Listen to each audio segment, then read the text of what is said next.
최정우 선생님께서 메시지 전달을 조금 해주실 겁니다.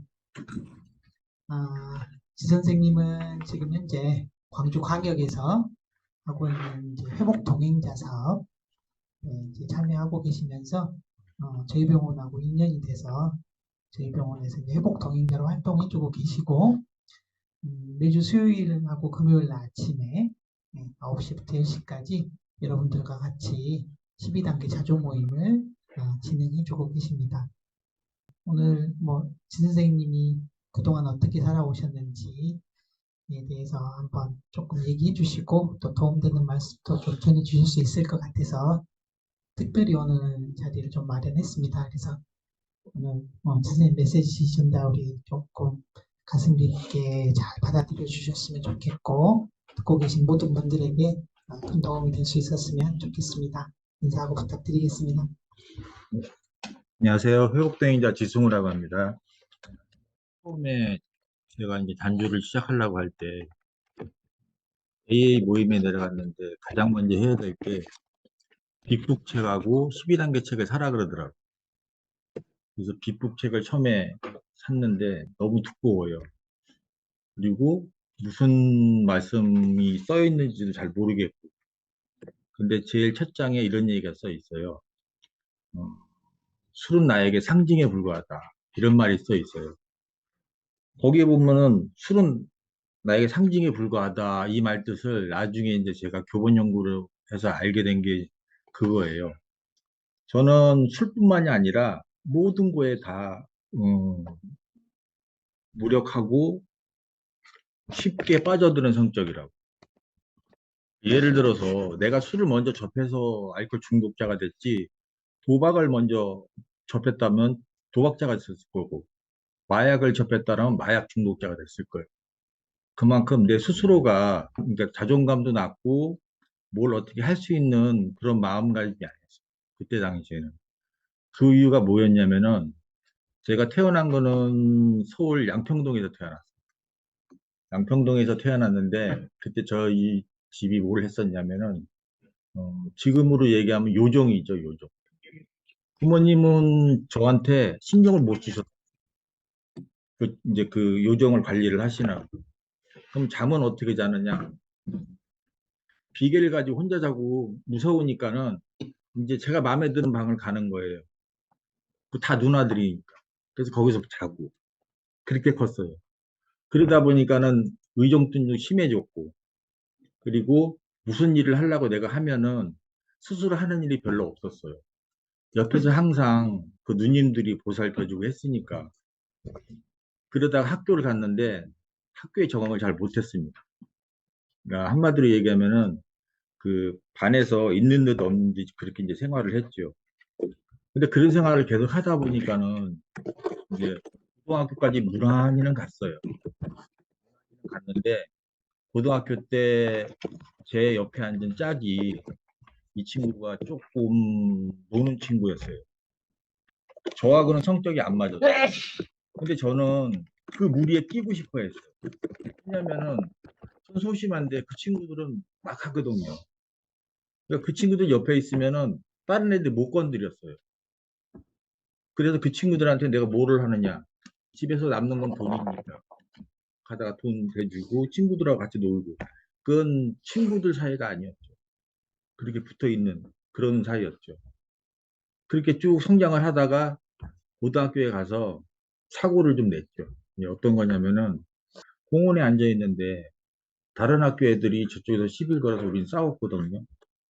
그래서 저는 정학을 당하고 그리고 며칠간 쉬는데 친구들은 각자 이제 자퇴서를 내고 학원 간다는 애가 있고 돈을 번다는 사람도 있고 그랬어요. 근데 만약에 그때 내가 조금이라도 나의 앞일을 생각을 하고 어떤 결단을 내렸다면은 그렇게 친구들만 따라다니지는 않았을 거예요. 저의 가장 큰 약점이 그거예요. 그냥 묻어가려는 거. 자존감이 떨어지니까. 그래서 저도 자퇴서를 내고 부모님 반대를 했죠.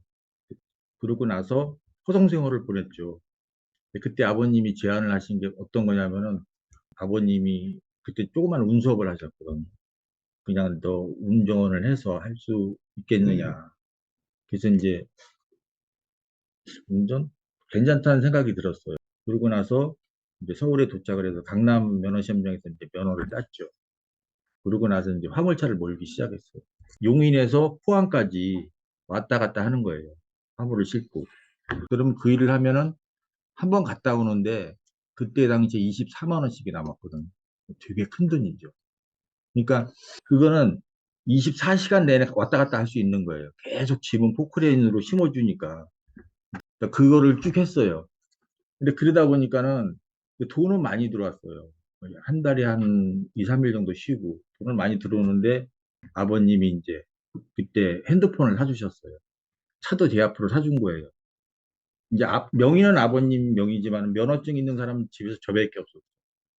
그때 당시에 제가 많이 거만해진 거죠, 사람이. 이제 아버님이 일주일 동안 일을 하고 이틀 동안 쉬게 해줘요. 그러면 그때 당시에 제 친구들은 면허증도 없는데 나는 차를 갖고 다녔어요. 거기다가 핸드폰도 모토로라를 들고 다니니까 신촌이나 명동이나 영등포를 가잖아요. 그러면은 사람들이 다 쳐다보고 그냥 문 열어놓고 음악 틀어놓고 있으면 아가씨들이 막 우는 거예요. 신기하니까. 그러니까 그거에 우쭐해서 한동안 거기에 빠져 있었어요. 나중에 이제 결혼할 때도 집사람을 만났을 때 집사람은 제가 화물차 하던 거를 그 사람이 너무 위험하니까는 일을 관두고 화장품 대리점을 하면 어떻겠느냐 하라 그러니까 이제 일단 시작을 했는데 저한테 성격이 안 맞았어요. 왜냐면은 대리점을 하다 보면은 영업을 뛰어야 돼. 처음에는 특기가 별로 없으니까는 그게 너무 힘들었어요. 근데 이제 저녁 때 만나고 술 한잔 하다 보니까는 술이 한 잔 들어가니까 이게 잘 나올 거야. 그때부터 생각이 든 게, 야, 이게 내 천직이구나. 술도 좋아하는데. 사장들 만나고 술 한 잔 먹고, 거기서 내가 술 사주고, 뭐, 한쪽 잘 주고 하면 오다가 막 떨어지니까. 천직인 줄 알았어요. 매일 술을 먹고 댕기고, 야, 좋다고 띵띵거리고. 그러다가 내 엄마가 이제 아기를 낳고 아들을 낳았는데, 어, 그 전에 결혼하자마자 이제 처제가 집에 와 있었거든요. 처제가 있으니까는 불편한 거예요. 애를 봐주는데도 음, 처제를 못마땅하게 생각을 했어요. 그러다가 어느 날 이제 처제하고 애 엄마가 막 싸우게 됐는데 그때 내가 좀 심한 말을 했죠, 처제한테. 응? 그게 이제 그때부터 화근이 됐어요. 이제 처갓집에서 아버님하고 어머님이 그 얘기를 듣고 되게 싫어하시는 거예요. 그러니까 저는 자꾸 이제 처갓집 가는 거를 되게 싫어하고 그리고 이 사람은 결혼식이나 경조사는 다 참석을 해요.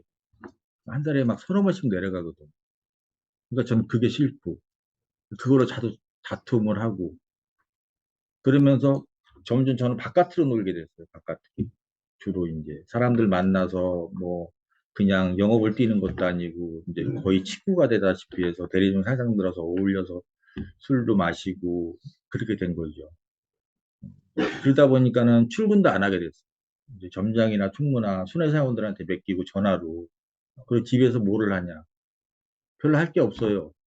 아들 유치원 보내놓고 할 게 없으니까 이제 낮에서도 술을 먹게 되는 거, 점점. 그때는 그냥 그 생활이 되게 좋았어요. 그러면서 하는 게 그 플레이스테이션이라고 그걸 샀어요. 하루에 이제 그 게임하면서 술 먹고 그러고 있는 거. 근데도 저는 내가 이렇게 사는 게 올바른가 아닌가 그런 개념도 없었어요. 그때쯤 갔을 때는 술을 너무 많이 먹었기 때문에 생각이란 게 별로 없었거든요. 술이 너무 항상 체해 있었고. 그리고 제가 하는 일이라고는 어, 사무실에 전화해서 일 잘 나가라 하고 끊고 나서 아들 유치원 보내고 그리고 저녁 때 데려오고 이런 거였어. 그러다 보니까는 점점 자존감은 자꾸 떨어지고 그리고 술을 먹으니까는 이상해지는 게 뭐냐면은 제가 우리 집에 있는데 밖에서 택배나 이게 초인종을 누르잖아요. 그러면 작은 방으로 가서 숨는 거예요, 내가. 이상하게 초인종을 누르면 내가 우리 집인데 가서 문을 열어줘야 되는데 그게 안 되는 거예요. 무서운 거예요. 왜 그러냐면은 그 햇빛을 안 쏘잖아요. 햇빛을 안 쏘고 집에만 있으면은 햇빛을 쐬야지만 세로토닌이나 형성이 되거든요. 근데 그 형성이 안 되면은 뭐냐면은 불안해지는 거예요. 집에만 있으면. 그러니까 그게 왜 불안한지도 모르고 그걸 해소하기 위해서 술을 먹고 계속. 그러다 보니까 대리점이 망하게 돼요. 그래서 대리점 문을 닫고 집에서 애엄마가 부탁을 하는 게 뭐냐면 애 유치원만 보내고 있어라고. 그리고 용돈도 주고. 얼마나 좋아요, 저한테는. 그리고 애 아침에 보내고 용돈 받아서 술 사다 먹고. 근데 저녁 때 이제 애 유치원에 다녀오면 이제 데리러 가야 되는데 그날은 못 갔어. 애가 들어왔는데 그때가 한겨울이에요. 근데 애- 아들이 반팔에다가 칠보 바지를 입고 있어요. 한겨울인데. 너 어떻게 이렇게 하고 갔어? 그랬더니 아빠가 아침에 이렇게 챙겨줬잖아. 그래서 내가 이렇게 챙겨줬어? 그랬더니 아빠가 아빠가 이렇게 챙겨줬어. 그때 당시에는 너무나 내 자신이 밉더라고. 아니 어떻게 내가 술 먹고 얘가 이렇게 될 때까지 난 기억도 안 나지. 근데 그게 그렇게 오래 가진 않아요. 그러다가 한두 달인가 지나서 애 엄마한테 전화가 왔어요. 욕부터 나오는 거예요. 육두 문자가 막 나오는 거예요. 아, 왜 그래? 그랬더니 야 네가 술 먹었으면은 그냥 술병을 네가 처리를 해야지. 애 유치원 가방에 왜 넣었어? 근데 술이 채가지고 이제 빈 병을 이제 나갈 때 버린다고 가방에 넣는다는 게 술천 정신에 애 유치원 가방에 넣은 거예요. 유치원에 가서 유치원 선생이 이제 이게 딱 꺼내는데 빈 병이 세 개나 들어있으니 얼마나 놀랬겠어요. 근데도 저는 그거의 심각성을 못 느끼고 그때는 그랬어요. 아, 사람 살다 보면 그럴 수 있는 거지. 보통 사람은 그렇게 안 하잖아요. 몰랐어요, 그냥. 그 세월이 그렇게 지났어도 그거에 대해서 내가 술에 대해 심각성을 못 느끼고 계속 술을 먹은 거예요. 근데 그때 당시에는 애 엄마가 알고가 있었어요. 그래서 컴퓨터로 다 인터넷을 뒤져봤나 봐요. 술 먹으면은 어떻게 되고, 증상이 어떻게 되고, 그럼 이 정도 증상까지 하면 병원에 입원시키고, 이런 게 있었어요. 그때 이제 장인이 올라와서 뭐를 했냐면은, 기억이 안 나요. 많이 취해가지고. 그때 돌아다니면서 내 앞으로 돼 있는 집을 세무서 가서 바꾸고, 그리고 그때 돌아다니면서 이혼 서류의 도장을 다 찍었더라. 난 기억이 안 나는. 그러고 나서 이제 너 여기서 이렇게 있다가는 안 되니까 너 시골로 내려가자. 너 사람 좀 만들어야겠다. 그래, 그냥 시골에 가서 그냥 여기 농사나 짓고 좀 사람 좀 대보자. 그리고 내려갔는데 바로 시골집으로 간 게 아니고 가서 그 다음날 데리고 간 게 어디냐면은 병원 이름이 생각이 나요. 들어갔더니 폐쇄병동이에요. 너무나 이제 처음 들어가 봤고 너무나 이상한 거죠. 근데 이제 처갓집에서 이제 면회실에 앉아 있는데 저한테 그러는 거예요. 너 앞으로 잘 들어. 너 네가 여기 사인해서 네가 들어왔지. 그러니까 난 사인한 기억도 없는데 사인에 따르다. 내가 허락을 안 해주면은 너 여기서 평생 못 나와. 그래서 올 때마다 빌었어요. 아, 그술 끊고 살려달라고. 그래서 6개월 만에 나왔어요. 그래서 농사를 하래요. 그래서 이제 시작을 하는데 그 사람 대접을 안 해주는 거예요. 만약에 내가 정신이 조금만이라도 있으면은 거기서 도망 나올 수도 있는데 그때는 그럴 정신도 없었어요. 정말 그러니까 술에 완전히 뇌가 많이 망가져서 그런 생각도 할 수가 없었어요. 계속 그런 생활을 했어요. 아침에 일어나서 새벽같이 일하고 밤늦게. 근데 거기서 제일 힘든 게 뭐였냐면은 자꾸 술은 땡기는 거예요. 그러니까 술은 먹고 싶은데 돈은 안 주고. 그러니까는 생각이 난 게 뭐냐면은 마을회관이 있잖아요. 그럼 그 안에 소주가 할머님들이나 할아버님 드시고 반병분들이 남은 것들이 있어요. 그럼 밤새는 걸 찾으러 다니는 거예요. 그럼 그거 먹고. 그게 떨어지면은 이제 막 술 찾아서 난리가 나. 담배도 그때 피웠는데 담배값도 안 주고. 그 담배를 피러 가려고 동사무소가 주민센터가 거기서 왕복 한 2시간 정도 걸리거든요. 근데 거기까지 걸어가요. 그 주민센터에 보면 그 재떨이 꽁초 있어요. 거기. 그거를 피로 밤새내 가서 그거 홍초 두세 개 갖고 와서 그걸 피고. 사람의 생활이랑은 할 수가 없었죠. 근데 그때 제가 무슨 자각을 하거나 그럴 수가 없었어요. 지금 생각해보면 멍청하게 왜 그러고 있었지? 그런 생각도 해요. 근데 그때는 그런 생각이 전혀 안 드는 거예요. 힘든 거는 그러니까 몸이 나만하지가 않는 거죠. 그러다 보니까는 하루는 그러더라고요. 서울에서 그때가 1년쯤 정도 있었어요. 처갓집에. 맞아가면서 일한 지가. 내 엄마하고 아들하고 왔더라고. 그러더니 나보고 가방을 참기래요. 명의형 가방을 주고. 그렇게 생겨서 이제 차에 탔죠. 근데 호남고속도로를 타고 가는데 방향이 광주 방향이에요. 지금 광주 이모네 집에 가는 거냐. 그랬더니 그냥 잠만 말고 가재. 광주 이모네 집에 가는 것 같아요. 거기다 냅두고 오려고. 느낌이 그때 확 들더라고요. 어떻게 10년 동안 연락을 안 한 이모네 집에다 거기 데려다 주고 가는데 갈 수가 있어요. 근데 거기를 데려다 가갖고 이모님 혼자 계시는데 들어가더라고요. 저를 질질 끌고. 10년 동안 연락도 안 했는데 내가 갑자기 나타났는데 그때 몸무게가 병원에 가서 제가 38.5kg인가 그러더라고요. 40kg가 안 됐어요. 그러니까는 완전히 그냥 해골만 된 그 조카가 왔는데 저러고 있는데 옛날에 몇 번 봤던 그 사돈들이 데리고 오니까 이모는 놀라셨죠. 이 새끼 좀 죽이라고. 이 새끼 때문에 내 딸이 중독자 만나가지고 이렇게 됐다고. 이모한테 막 욕을 하는 거예요. 아들이 옆에서 그러더라고요. 막 울면서 아빠가 술 안 먹고 열심히 살면 우리 다 살 수 있는데 왜 술 먹냐고 막 아들이 울면서 얘기를 하는 거예요. 몇 년 만에 그 얘기 듣고 정신이 바짝 들고 그리고 이제 버리고 그렇게 가고. 근데 잠깐의 이 욱하는 감정은 들지만 내가 여기서 뭘 할 수 있는 게 없어요. 그래서 이제 방법은 없으니까는 자살을 하려고. 이모님이 옆에서 떨어지질 않아요. 얘가 이상한 짓 할까 봐. 벌써 눈이 이상하니까. 이모부도 밤에 오셨는데 별 얘기 안 하시더라고요. 첫날에 이모하고 같이 잤는데 되게 불편하고 다음날도 또 그러려 그러더라고요. 그래서 이모한테 그랬어요. 생각이 난 게 정신병원에 그때 쳐놓은 게 생각이 나서 이모나 그냥 정신병원에 놓달라고. 알콜병원에. 요한병원에 알아보고 이모가 거길 갔는데 처음에 갔는데 안 받아주려고.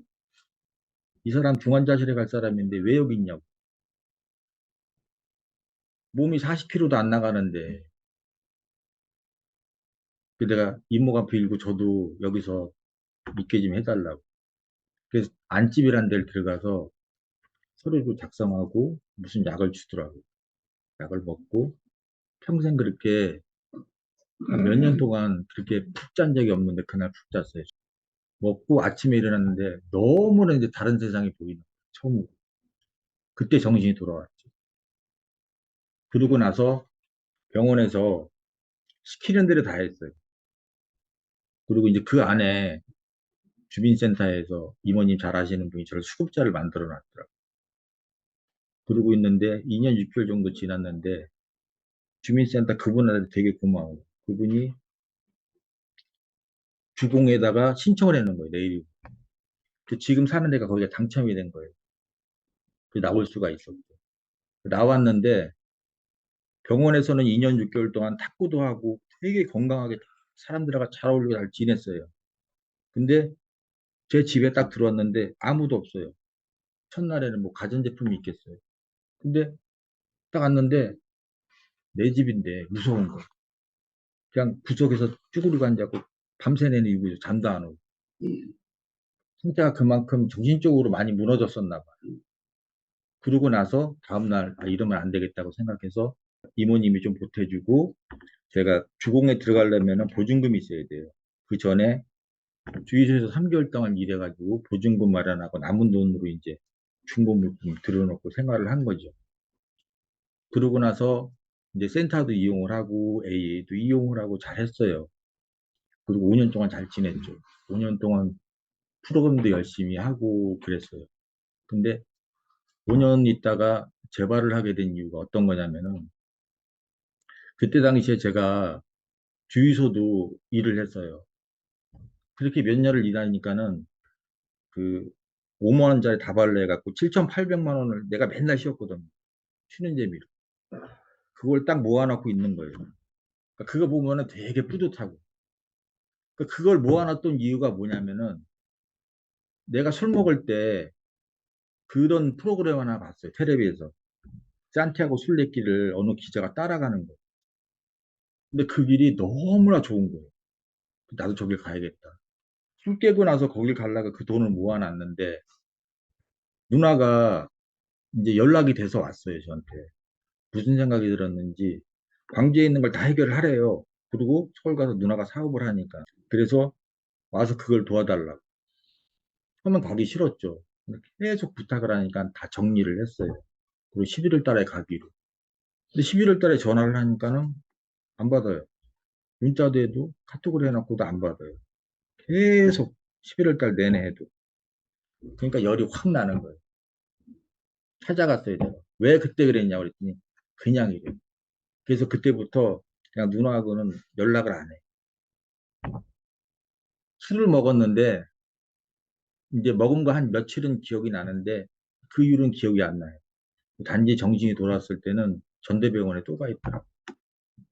그 전대병원에서 이제 한 달 만에 다시 나왔는데 이제 문자를 보니까는 이제 문자가 세 개가 와 있어. 경찰서에. 뭐냐면은 돈을 다 챙겨갖고 나가서 잊어버린지도 모르고 잊어버리면 누가 이걸 주워다가 경찰서에 갖다 줘. 그러니까 돈을 다 잊어버린.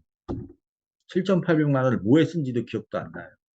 거기다가 제가 주유소에서 일할 때 국민카드를 해러 왔는데 그래서 그걸로 또 1,000만 원 들고 그러고 나서 제가 생각을 바꿨어요. 나는 이모를 위해서 아니면 누나를 위해서 뭐 이렇게 이제 아니면은 나중에 나올 내 아들을 위해서 이렇게 단주를 하기로 했었거든요. 가족을 위해서.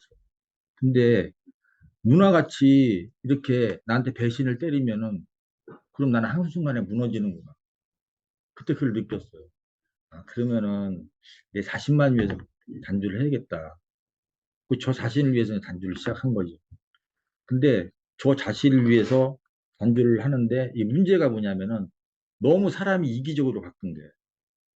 센터에 다니면서 제 담당자가 그런 얘기를 하시더라고요. 선생님, 그렇게 하면 안 된다고. 그래서 제가 재발할 당시에 센터에서 바리스타 자격증을 좀 따라고 그때 용기를 좀 땄거든요. 그러고 나서 이제 바리스타 이제 활동을 한 거죠. 그 남구에 가면 그 푸른 길에 가서 캠페인 같은 걸 하거든요. 그럼 이제 센터에서 한번 나도 데려다 달라. 그런 데 가서 바람 쏘이는 게 좋으니까. 그래서 그거 봉사활동 했으니까 아, 이 봉사가 이게 진짜 재밌는 거예요, 이게. 돈 생기는 것도 아닌데 왜 이렇게 뿌듯하죠? 정말 뿌듯하더라고. 사람들이 수고했다고 그러고 고생한다고 그러고 막 그러니까. 그러니까 봉사에 대해서 알게 된 거죠. 그런데 어느 날 어떤 센터장님이 오셨다는데 그분이 김대중 센터 컨벤션에서 뭘 강연을 하신대요. 그래서 나도 간다고. 센터에서 간다고 따라가서 뚫려줄래. 근데 그분이 강연하는 게 뭐냐면은 회복동행자 그걸 하는데 이제 얘기를 내용을 하시는 게 어떤 거냐면은 회복 이제 그 중독자들이 술을 안 먹고 나서 그 돈들을 각자 모아서 중독자 집안의 자녀들을 그 해외 유학까지 보내고 이런 게 있대는. 그래. 저게 내가 해야 될 일이다. 어느 날 그걸 시작을 한대 북구 센터장님. 그래서 제가 일기로 들어갔어요. 일기로 들어가서 회복자 활동을 하는데 좋은 게 뭐냐면은 저는 그 활동을 하면은 자동적으로 술은 생각이 안 나요. 그럴 수밖에 없죠. 그 사람들한테 가서 술을 먹지 말라 그러는데 내가 술 먹을 수는 없는 거죠. 그리고 정신무장이 돼요. 그래서 그 사람들을 보니까. 가정을 방문을 해갖고 얘기를 하는 게 저는 들어주는 것밖에 없어요. 그냥. 그 사람들한테 내가 할 말이 없는 거예요. 가서 보면은 내가 벌려놨던 그 집안 꼬라지가 그대로 되어 있는 거예요. 그 상태가 똑같이. 그럼 무슨 얘기를 해? 그냥 아무 말도 안 하고 그냥 청소만 해주고 오는 거예요.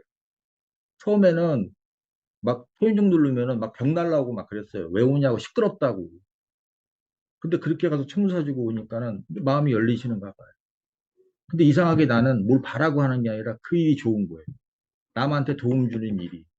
남한테 도움을 주고 그 사람도 좋고 나도 좋은데 안 할 이유가 없잖아. 그래서 활동을 계속 한 거죠. 꾸준히. 거기서 내가 느낀 거는 뭐냐면은 내가 좋아하는 일을 해야 되는 거구나. 그 대신 올바른 일을.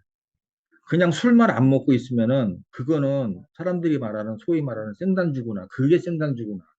그래서 내가 재발을 했구나. 3년 있다가.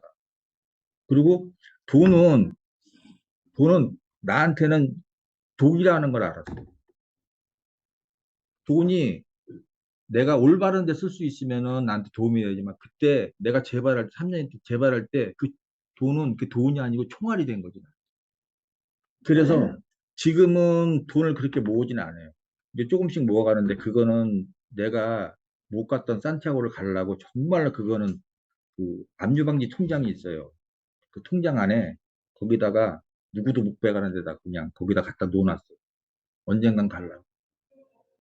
오늘 하루 빠짐없이 사는 것보다는 내가 즐겨요. 오늘 내가 할 수 있는 일을 챙기는 거죠. 그 중에 하나가 뭐냐면은 저한테 강아지가 한 마리 있어요. 이 강아지가 어떻게 오게 됐냐면은 어, 아시는 분이 중독자인데 그 집에 이제 가서 돌봐주고 근데 그분이 하루는 뇌출혈에 쓰러지셨어요. 쓰러지셨는데 그 가족들이 와서 그 강아지를 버리고 간대. 그냥 그 데려다 키웠어요. 처음엔 귀찮죠. 강아지는 좋아했지만. 근데 지금은 문 열고 들어가잖아요. 그럼 따스한 그 기운이 느껴져요. 강아지 한 마리 있는. 옛날엔 썰렁했어요. 집에 들어가요. 여러분들한테 제가 이런 얘기 가끔가다 하잖아요. 내가 행동이 없으면 결과도 없다. 많이 움직일수록 나한테 좋은 게 오더라고. 그 대신 좋은 방향. 술이라는 거는 그냥 내가 딱 참는 게 아닌 거예요. 술은 참아서 될 문제가 아니에요. 내가 술을 안 먹을 수 있는 이유는 술 먹을 이유가 다 없어졌어요.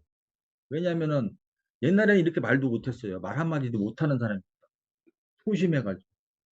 근데 그 소심한 게 없어졌고 내 마음속에 있는 얘기를 올바르게 프로그램 하면서 센터에 가면서 나전달법이라고 나는 이렇게 생각한다고 좋게 얘기를 하고 싸울 일이 없죠. 그러면 그런 게 다 해소가 되니까는 불만이 없는 거예요. 지금 생활에 만족을 하고 여러분들도 가지고 있는 거 있죠. 생각하는 거 있잖아요. 그게 너무 멀리 있다고만 생각하시면 안 돼요. 오늘서부터 시작이에요. 오늘서부터 시작. 그러니까 오늘 시작하는 게 좋은 거지 이틀 뒤에 3일 뒤에 그럼 그 이틀 뒤에 3일 뒤에 안 올지도 몰라요. 왜요? 술 한 잔 먹으면 그날이 올지 안 올지 모르잖아.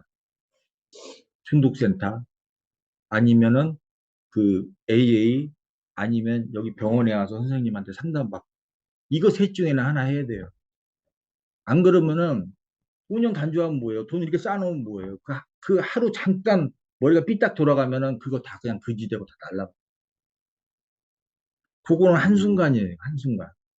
그게 한 달 동안 안 나가서 그렇게 되는 것도 아니고 1년 안 나갔다고 그렇게 되는 것도 아니고 일주일도 아니고 그건 사람마다 달라요. 그렇게 술에 충동이 오는 거예요. 그렇기 때문에 저는 계속 이 생활을 하면서 얼마나 좋아요. 제가 이렇게 막 그냥 떠들어도 선생님 다 들어주시죠. 이런 얘기 막 해도. 일단 제가 어저까지 이렇게 말씀드려서 감사합니다. 이상입니다. 10월 18일 날 수요일 날 국립정신건강센터라는 곳이 있거든요.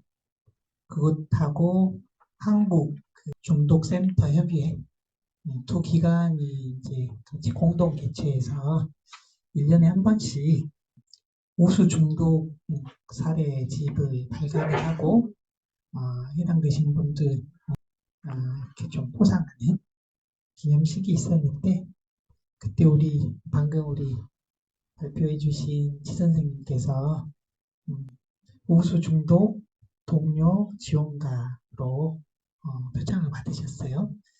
그래서 자랑을 좀 하시라 했더니 자랑하기가 조금 그러셨는지 그 얘기는 또 빼셨네요. 그래서 오늘 그 메시지 전달 즈음해서 사실은 우리 지 선생님 그리고 이제 선생님 두 분이서 우리 회복 동행자로 저희 병원에서 활동해주고 계시는데 처음에 이제 그 시작할 때마다 저도 두 분에 대해서 잘 모르고 과연 이분들이 적절하게 우리 환우분들에게 좋은 메시지를 잘 전달해 주실 수 있을까?